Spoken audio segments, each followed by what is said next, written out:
internet. Eu vou ficar falando e vou apresentar aqui. A aula hoje a gente vai falar sobre o citoplasma fundamental. Então, o citoplasma fundamental, ele vai ser composto por, ele vai, na verdade, ter alguns componentes que são a matriz citoplasmática, as organelas e algumas elaborações celulares, onde essa matriz citoplasmática ela vai ter algumas características. Ela vai ser amorfa, isso quer dizer que essa matriz ela não tem uma forma e ela é fluida e ela envolve e banha ali as organelas. Além de ter um aspecto claro, a composição química dessa matriz citoplasmática é de componentes solúveis inorgânicos, como algumas proteínas globosas, enzimas e RNA, e água. Então, essa matriz citoplasmática ela também pode ser chamada de citossol. Alguns livros chamam também dessa forma. Além disso, da própria matriz citoplasmática, a gente também vai ter algumas organelas.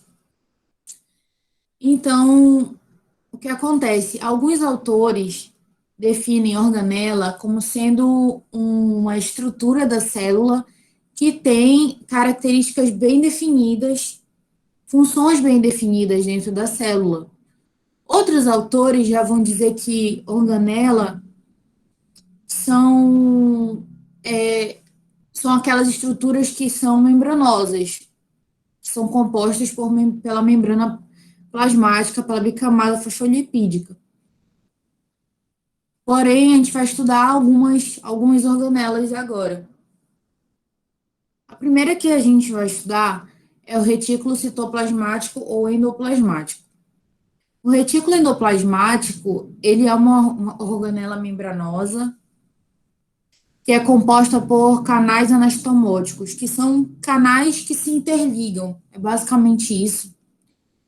Ou de cavidades intercomunicantes tridimensional percorrendo o citoplasma. Então, o retículo endoplasmático, ele percorre todo o citoplasma, desde ali perto do núcleo até... Ele vai percorrendo, ele possui, na verdade, uma forma de sáculos achatados, de cisternas, ou de forma de túbulos mesmo. Quando se fala de estrutura, esse retículo endoplasmático ele vai se dividir em dois tipos. O retículo endoplasmático rugoso, ou também chamado de retículo endoplasmático granular, ou também esse retículo ele vai ser chamado de retículo endoplasmático liso ou agranular. Sendo que o rugoso, ele na verdade tem presença de grânulos. O que são, na verdade, esses grânulos? São os ribossomos que estão aderidos nesse retículo endoplasmático rugoso. E no retículo endoplasmático liso, ou agranular, esses grânulos que seriam os ribossomas, eles não vão estar aderidos à sua membrana, tá? Além disso, a gente tem a estrutura que vai conter o lume, também que eu vou mostrar na imagem daqui a pouco. E esse retículo, além de ser subdividido nesses dois tipos, o rugoso e o liso, então também vai variar as suas funções. Enquanto o retículo endoplasmático rugoso, ele vai ter um tipo de função, o liso vai ter outro tipo de função. O retículo endoplasmático rugoso, ele está mais ligado à síntese de proteínas, né? Exportações de proteínas através de poliribossomos que estão ali no seu interior, que vão fazer essa síntese de proteína. Essa é como se o retículo endoplasmático rugoso fosse uma fábrica, né? E ele, na verdade, começasse ali a produção ali das proteínas. E depois esse retículo endoplasmático rugoso vai enviar, né, aquilo que ele está produzindo para uma outra organela, que é o que a gente vai falar mais tarde. E o retículo endoplasmático liso já vai ter outra função. Na verdade, o retículo endoplasmático liso tem várias funções, mas está basicamente mais ligado à síntese de lipídios, né? E também a desintoxicação de substâncias dentro da célula. Tudo certo aí, pessoal? Tudo certo por enquanto. Tá. Se tiver alguma dúvida, por favor, interrompam, viu? Qualquer coisa. Então é isso, né? Como a gente estava vendo, retículo endoplasmático ele vai ser subdividido, né? Vai ser dividido em retículo endoplasmático rugoso e retículo endoplasmático liso. Esses retículos eles vão ter morfologias diferentes e funções diferentes. Mas a principal diferença entre os dois é que o rugoso ele vai conter grânulos, e esses grânulos são ribossomos, que estão ligados à síntese proteica. E o retículo endoplasmático liso, ele vai estar ligado mais à síntese de lipídios, tá? É só lembrar de liso, lipídios. Li. É sempre assim que eu consigo passar, né? Essa ideia. Então, aqui é apenas aquilo que eu falei, né? Que o retículo endoplasmático granular ou rugoso, ele vai estar mais ligado à síntese de proteínas. É como se fosse ali uma fábrica, né? De início, né? De produção, digamos assim. Que é o que a gente vai entender daqui a pouco. Então, aqui, olha, tem uma imagem do retículo endoplasmático rugoso. Esse retículo endoplasmático rugoso, ele também pode ser chamado de ergastoplasma, né? E onde a gente vai encontrar esse retículo endoplasmático rugoso? Principalmente em células que secretam e sintetizam proteínas. Então, como eu falei, esse, esse retículo ele vai estar ali sintetizando as proteínas. Se vocês repararem aqui nessa imagem, lembra que eu falei que ele tem uma morfologia de sacos achatados, né? E aqui, esses grânulos que estão aderidos a ele são os ribossomos. E aonde a gente vai achar mais esse tipo de estrutura de organela, principalmente nas células que secretam e sintetizam proteínas, que são células pancreáticas, possuem muito retículo endoplasmático rugoso, células, na verdade, de secreção, e também células do intestino, também possuem bastante retículo endoplasmático rugoso. Então, além do retículo endoplasmático rugoso, agora a gente vai falar também um pouquinho do liso. Aqui eu também gostaria de mostrar essa imagem aqui para vocês, porque aqui atrás, os sacos achatados do retículo endoplasmático rugoso, com os grânulos que são os ribossomos, né? E aqui, essa estrutura daqui é o retículo endoplasmático liso. E a gente está falando dela agora, dessa estrutura aqui. O retículo endoplasmático liso, ele vai ter diversas outras funções, tá? Além das principais que eu falei para vocês, que é a síntese de lipídios e a desintoxicação. O retículo endoplasmático liso ou granular, ele aumenta a superfície interna da célula, facilitando a ocorrência de reações químicas necessárias ao metabolismo celular. Duas coisas que acontecem a partir do retículo endoplasmático liso, que tem participação grande do retículo endoplasmático liso. A reserva de cálcio intracelular, que vai contribuir com a contração dos músculos, né? Isso também é produzido, incentivado pelo retículo endoplasmático liso, e também a glicogenólise, que é a quebra do glicogênio. Todos nós temos no fígado o glicogênio, que é uma reserva de energia. Então, quando for necessário, né, de ocorrer essa quebra, de nós utilizarmos essa reserva de energia do glicogênio, o retículo endoplasmático liso também vai participar dessa atividade. Então, percebam que não é só apenas a síntese de lipídios, né? Mas também todas essas outras funções. Ademais, também, o retículo endoplasmático liso, ele também vai participar da desintoxicação, né? Através de um processo chamado de hidroxilação. A hidroxilação é um processo químico que vai introduzir o grupo hidroxila naquela no processo que está ocorrendo na célula. Então, é um processo que vai degradar, consiste na degradação oxidativa de compostos orgânicos no ar. É uma forma do organismo de fazer com que a gente se desintoxique através desse tipo de hidroxilação. O que acontece bastante, por exemplo, um exemplo comum, é quando a gente bebe, né? A primeira vez que a gente bebe, por exemplo, a pessoa que nunca bebeu, toma ali uma latinha de cerveja, né? Ela fica muito bêbada.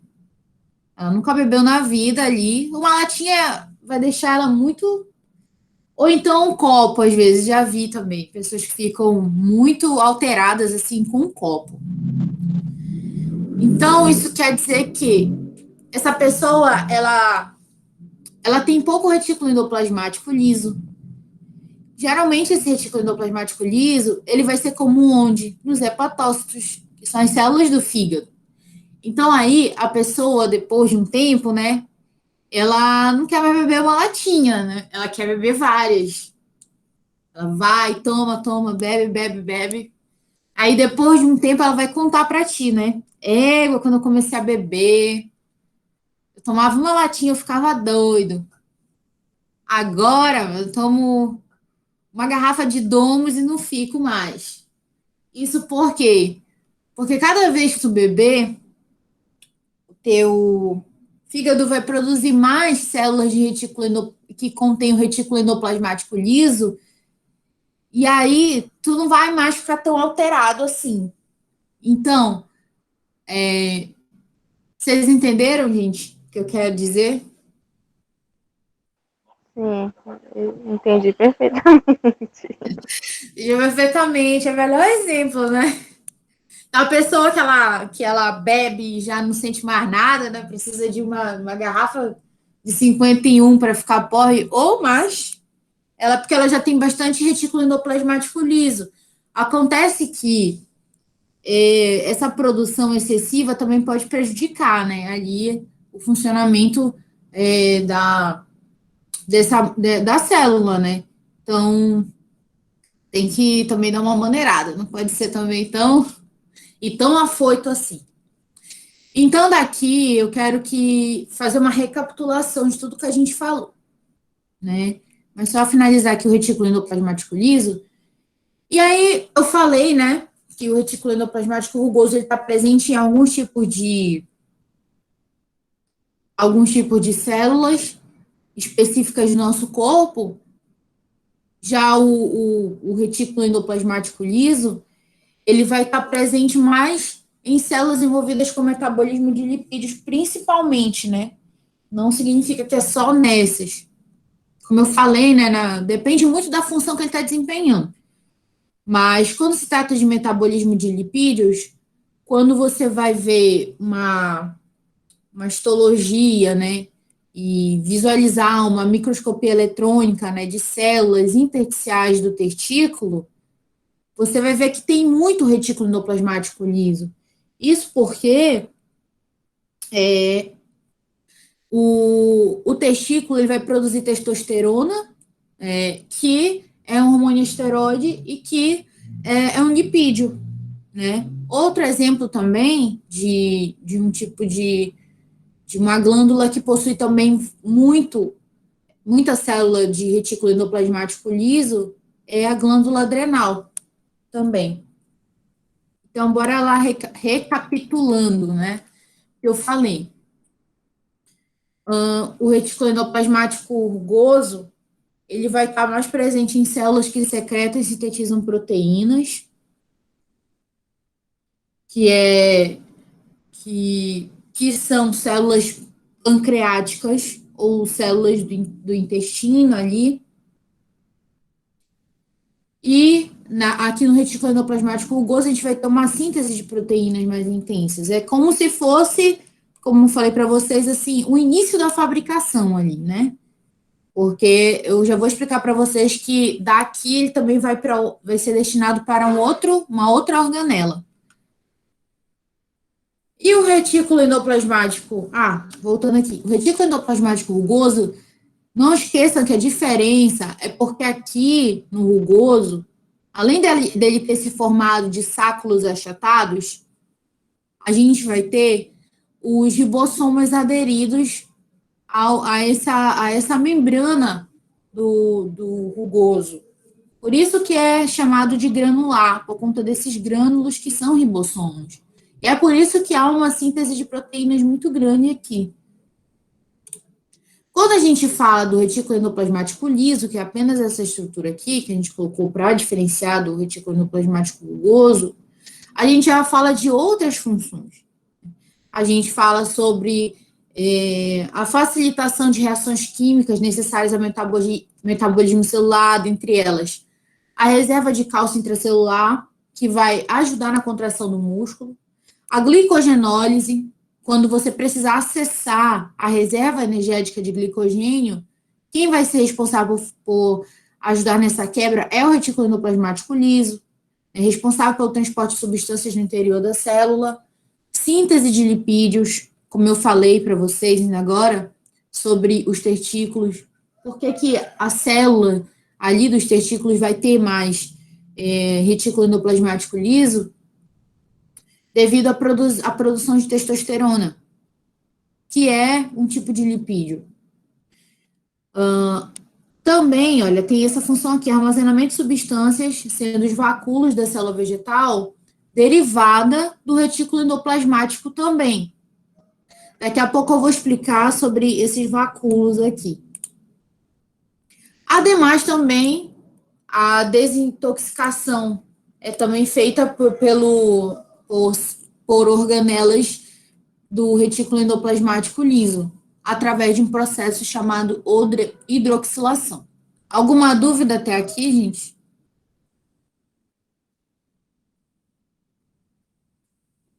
Alguém tem alguma dúvida sobre o que eu estou falando? Sobre retículo endoplasmático liso e rugoso? Não, professora, pode continuar. Eu sei. Aqui a gente tem uma imagem, uma célula animal, no qual eu circulei ali um nome aqui, os lisossomos. Vou já explicar por quê.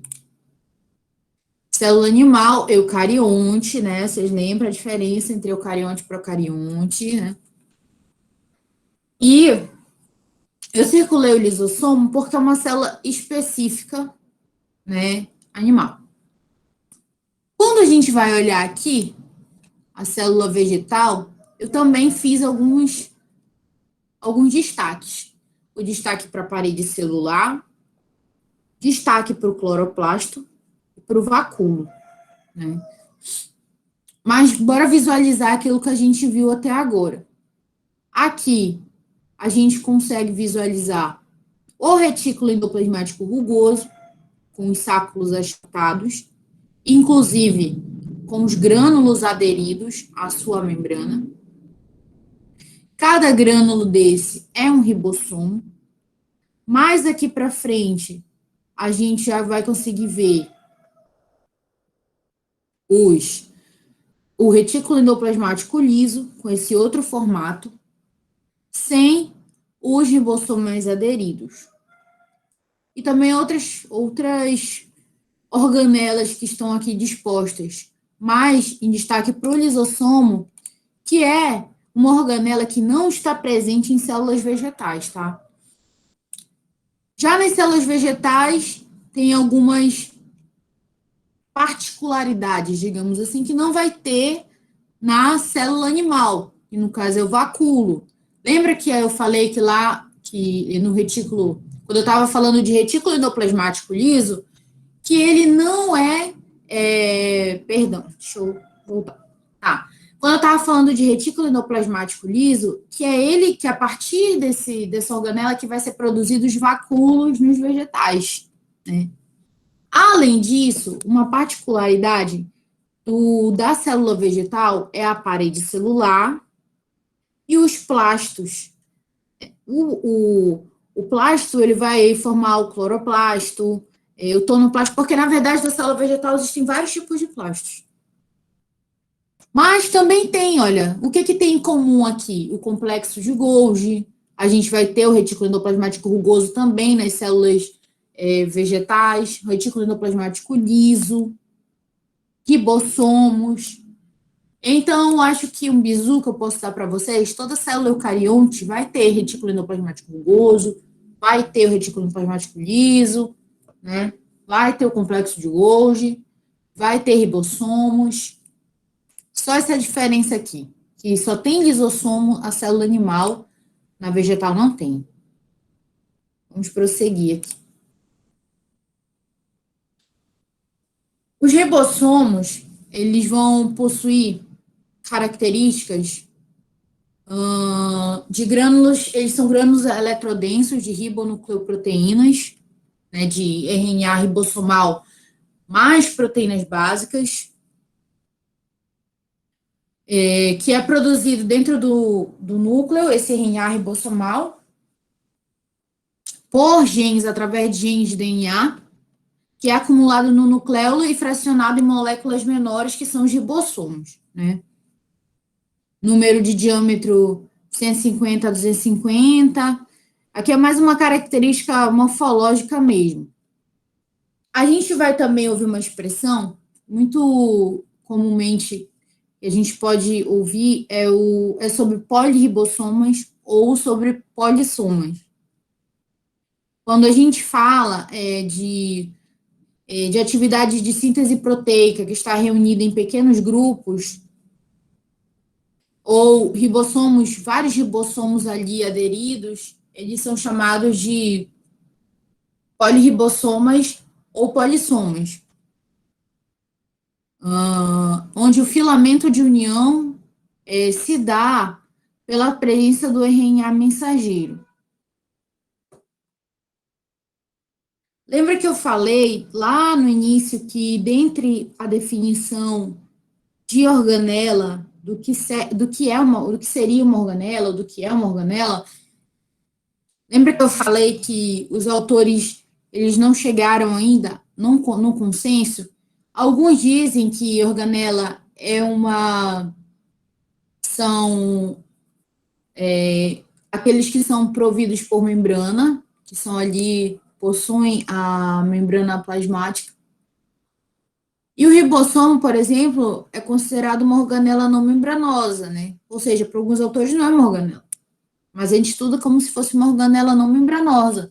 Ao contrário do retículo endoplasmático rugoso, que é uma organela membranosa, assim como o retículo endoplasmático liso. Uma outra situação, os ribossomos, eles são encontrados tanto em células procarióticas quanto em células eucarióticas.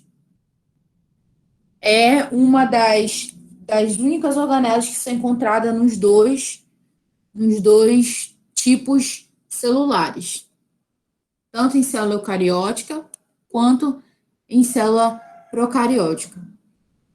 O ribossomo é formado em regiões especiais do cromossomo relacionadas ao nucleolo. A composição química do ribossomo, ele é composto por RNA ribossômico, mais associação de proteínas.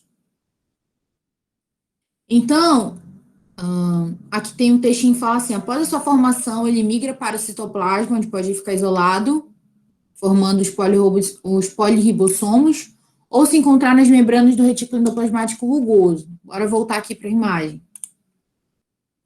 O ribossomo, lembra que eu falei que esses grânulos aqui do retículo endoplasmático rugoso são ribossomos, mas eles não estão só aqui. Se vocês forem perceber aqui no citossol, que é a matriz citoplasmática, que é toda essa parte aqui no citossol a gente vê também pequenos grânulos. Esses pequenos grânulos também são ribossomos. E também, dentro da mitocôndria, também tem ribossomo. A partir do momento que ele é formado, esse ribossomo ele pode ficar aqui no citoplasma, na matriz citoplasmática, também sintetizando proteína. Proteínas específicas daqui mesmo do citoplasma. Ou ele pode vir para cá, né, esse retículo endoplasmático rugoso, que também vai sintetizar proteína. Geralmente, as proteínas sintetizadas nos polirribossomos aderidos aqui ao retículo endoplasmático rugoso, eles são destinados a permanecer no próprio retículo a ser transportado posteriormente, que é o que a gente vai estudar agora. Então, entendam que o ribossomo ele não está apenas aqui no retículo endoplasmático rugoso. Ele também está aqui, espalhado aqui no citoplasma, na matriz citoplasmática, no citossol, como queiram chamar. Também vai existir aqui na mitocôndria e alguns também presos à carioteca.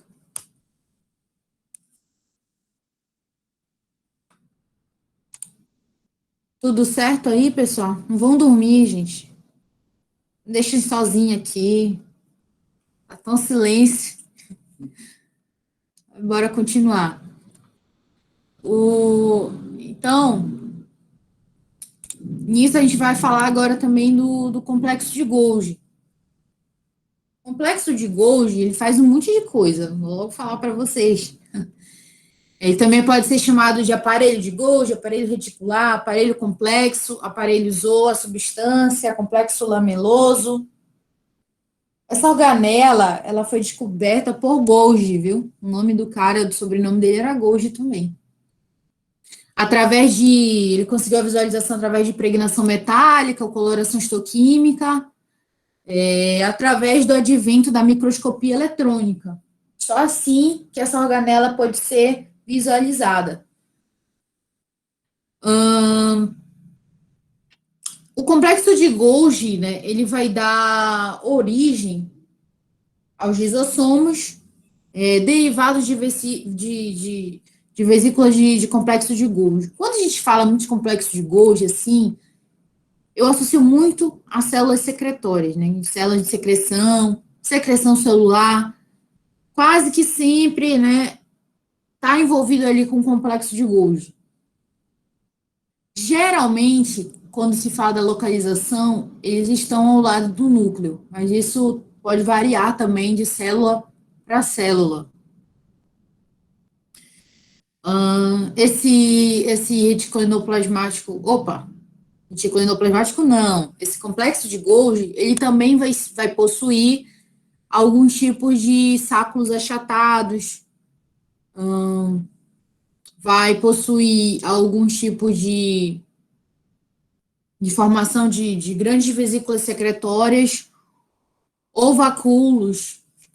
Vou mostrar aqui na imagem para vocês. O complexo de Golgi ele também vai possuir esses sáculos achatados.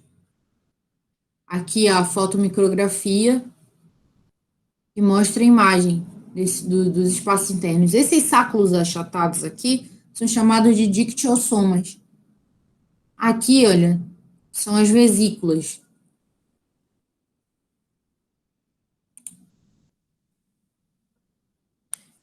Então, a composição química do complexo de Golgi, ela é mais variada. ela vai ter lipídios, fosfolipídios, enzimas, no caso, fosfatase alcalina e ácida. Então, vamos falar de função. As funções principais: armazena e condensa elaborações proteicas e sintetiza mucopolissacarídeos e glicoproteínas, transporte e secreção, muito importante essa função, inclusive, que é desenvolvida em células secretoras de proteínas e mucopolissacarídeos ou glicoproteínas. E as células do corpo em que o complexo de Golgi vai estar mais presente são as células do pâncreas, hipófise, tireoide. Aqui eu coloquei essa imagem para vocês entenderem o que acontece. Lembra que eu falei lá no retículo endoplasmático rugoso que lá eles sintetizam proteínas e é como se fosse assim o início da fabricação. Tá, depois que fabricou lá a proteína no retículo endoplasmático rugoso, através de esse material ele vai estar disposto em vesículas. Essas vesículas elas vão se mover do retículo endoplasmático para o complexo de Golgi. O complexo de Golgi ele vai possuir como se fosse dividido assim em duas partes. Essa primeira parte aqui é a face cis, que é como se fosse uma parte de entrada, digamos assim, onde o material vai entrar. E a outra face se chama face trans. Então, por aqui, as vesículas elas vão se mover do retículo endoplasmático para o complexo golgiense. Vamos supor que dentro dessas vesículas a gente encontre material proteico.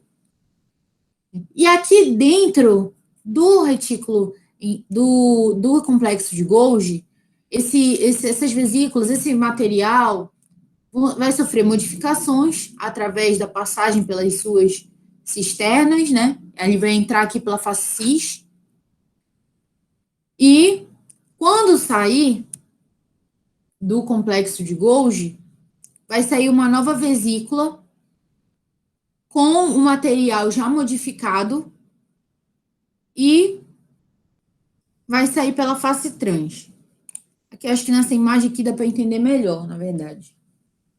Aqui está o retículo endoplasmático rugoso. O retículo endoplasmático rugoso produziu lá o material proteico que vai ser destinado através de pequenas vesículas para o complexo de Golgi. Esse material vai adentrar pela rede cis do Golgi, pela face cis do Golgi. Vai atravessar o complexo de Golgi, onde ele vai ser empacotado, ele vai ser modificado, e o complexo de Golgi vai dar uma destinação para ele. Ele vai sair aqui pela face trans, ou pela rede trans do Golgi, onde podem ocorrer três destinações: membrana plasmática, secreção celular ou vesícula lisossômica. Por que vesícula lisossômica? Porque essa organela ela é responsável por criar uma outra organela chamada lisossomos. Então, fabricou a proteína aqui, a proteína atravessou tudo isso, e daqui é como se ela estivesse pronta para cumprir a sua função. Então, através do complexo de Golgi, essa vesícula que está pronta para uso da célula, ela pode se fundir com a membrana plasmática e sair para o meio extracelular para ser utilizada nas suas funções. Então, essa função de secreção celular, quando se fala de secreção, sempre associam o retículo endoplasmático rugoso com a associação do complexo de Golgi. E também, quando se fala de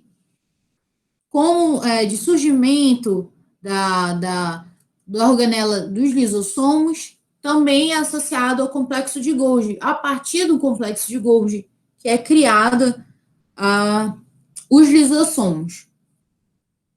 Tem alguma dúvida, gente, aqui no complexo de Golgi sobre esse esquema aqui de transporte? Ou tá tudo certo para vocês?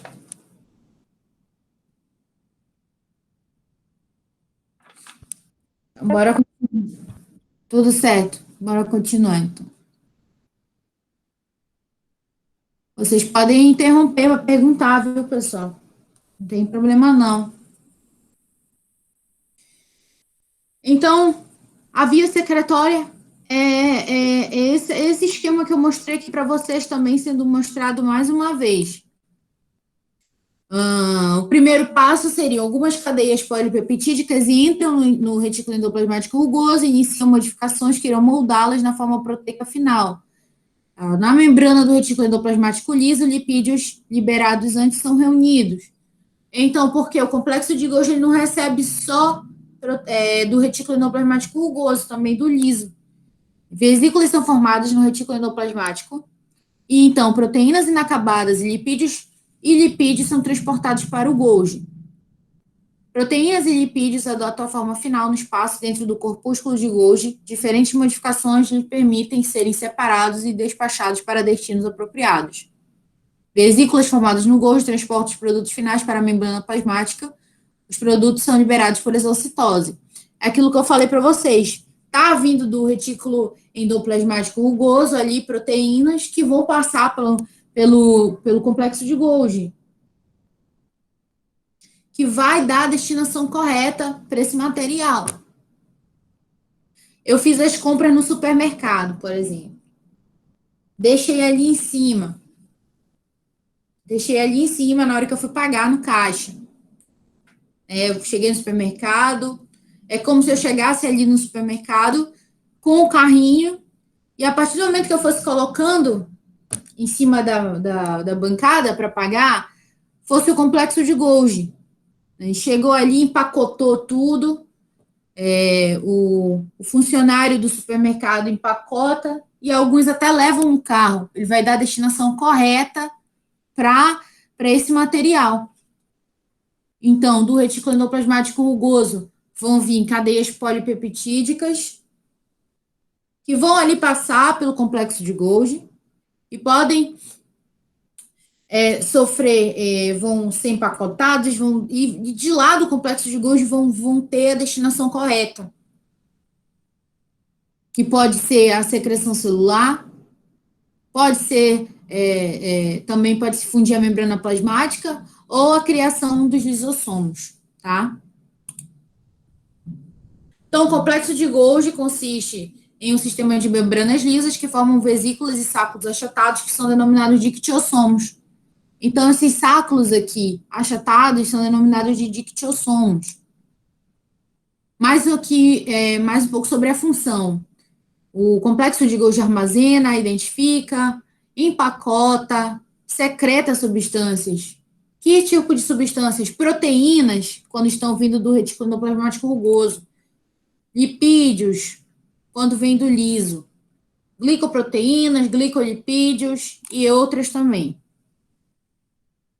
Também o complexo de Golgi também é responsável pela organização do acrossomo no espermatozoide. O que é o acrossomo? É uma estrutura presente na cabeça do espermatozoide, que é composto por uma bolsa que contém enzimas digestivas.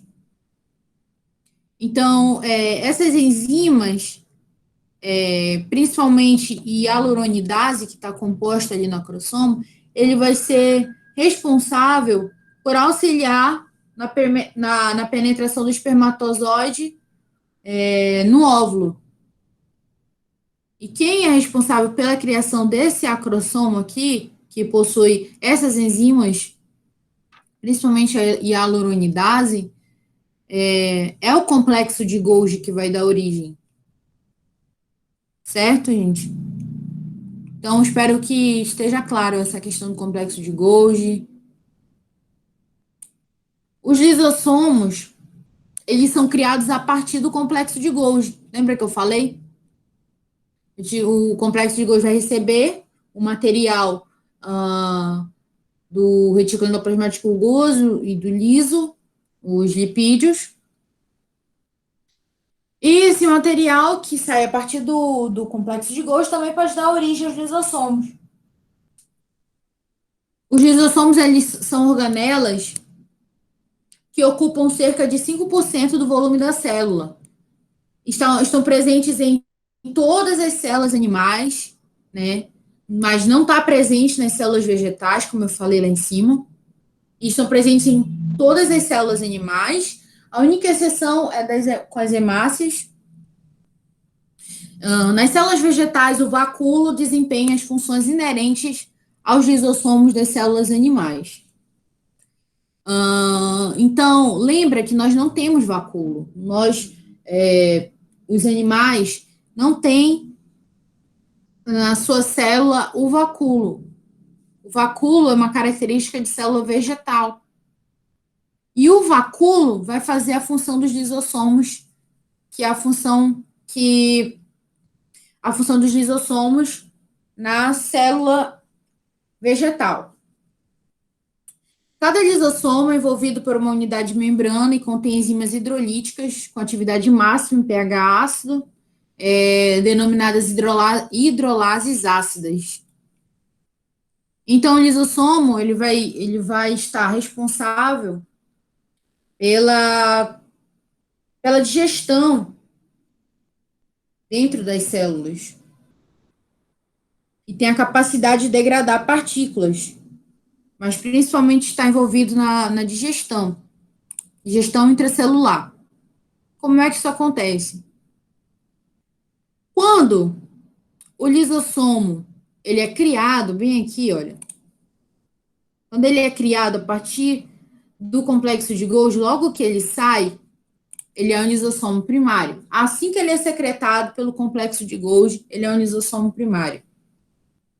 Assim que ele se funde com fagossomo ou pinossomo, ele se torna um lisossomo secundário. Ou pode ser chamado também de vacúolo digestivo. Aqui na imagem a gente consegue ver melhor. Aqui, vamos supor que essa célula, ela fagocitou alguma coisa. Pode ser um vírus, uma bactéria, né? Ou pode ser que também tenha ocorrido a pinocitose, quando é uma partícula líquida. Pode ser também. Aqui, através de pseudópodes, que ocorreu também, é criado o fagossoma. A partir do momento que é criado esse fagossoma, esse lisossoma, ele deixa de ser um lisossoma primário para ser um lisossoma secundário. Então, a célula, ela vai retirar para ela tudo aquilo que é bom, tudo aquilo que serve, e aquilo que não serve, né, que vai ser chamado de vacúolo residual, vai ser eliminado da célula por um processo chamado de plasmocitose ou exocitose. Certo? A gente aqui tem outra imagem que mostra a mesma coisa. A bactéria, através de pseudópodes englobada, é digerida aqui pela célula, vão formar o fagossoma. O lisossoma primário, que acabou de ser criado, quando ele sai do complexo de Golgi, ele é um lisossoma primário, se fundiu aqui o fagossoma com o lisossoma, vai se tornar o lisossoma secundário, a célula vai tirar para ela o que serve e o que não serve vai descartar. Tudo certo? Da mesma forma que a pinocitose também é a mesma coisa, que no caso é uma partícula, uma bactéria, aqui na pinocitose é uma partícula líquida. Vai criar o lisossomo primário e secundário. Quando se funde junto com a partícula, se torna um lisossoma secundário. A célula vai aproveitar aquilo que serve para ela e aquilo que não serve vai descartar. Existem alguns processos dentro da célula que são denominados de autofagia, autólise e apoptose, tá? A autofagia é o processo em que a célula digere parte dela própria, em caso de subnutrição ou quando uma organela está inativa. O vacúolo formado a partir disso é o vacúolo denominado de vacúolo autofágico. Vamos supor que aqui é uma mitocôndria. A autofagia é quando a célula ela vai digerir parte dela mesma. Às vezes, uma mitocôndria obsoleta, que não está mais tendo tanta função. Aqui mostra o autofagossoma. E essa imagem vai fazer com que a gente possa perceber que essa mitocôndria ela vai ser digerida pela célula. Quando a célula ela vai fazer a digestão de uma parte dela, ou algo que não está funcionando, ou uma organela que não está funcionando, isso é denominado de autofagia. Mas também tem a autólise, que é um processo no qual os lisossomos se rompem, promovendo a destruição da célula. Um exemplo da autólise é a regressão da cauda do girino no útero após a gravidez. A regressão da cauda do girino, que aqui nesse gráfico vai mostrar que quanto mais ele produz a protease, mais o tamanho da cauda vai diminuindo, na cauda do girino. Na verdade, é um errinho, me confundiu.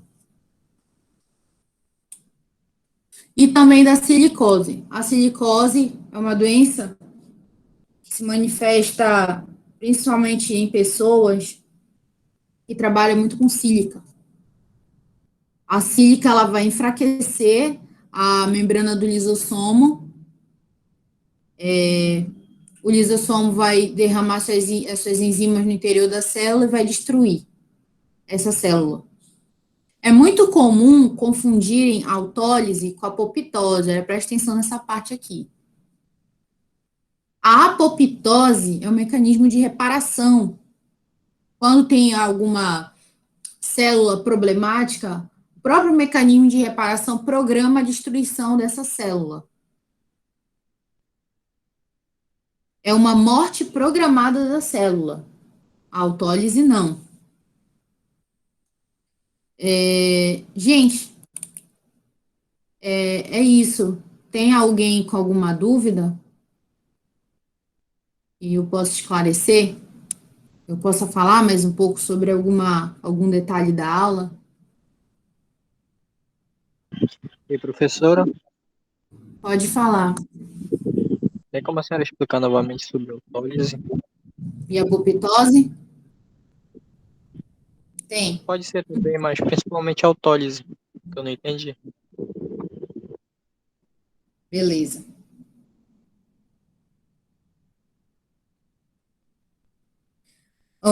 O processo de autólise, eu sempre comparo ele com a apoptose porque é muito confundido, na verdade. Mas é um processo de autodestruição celular,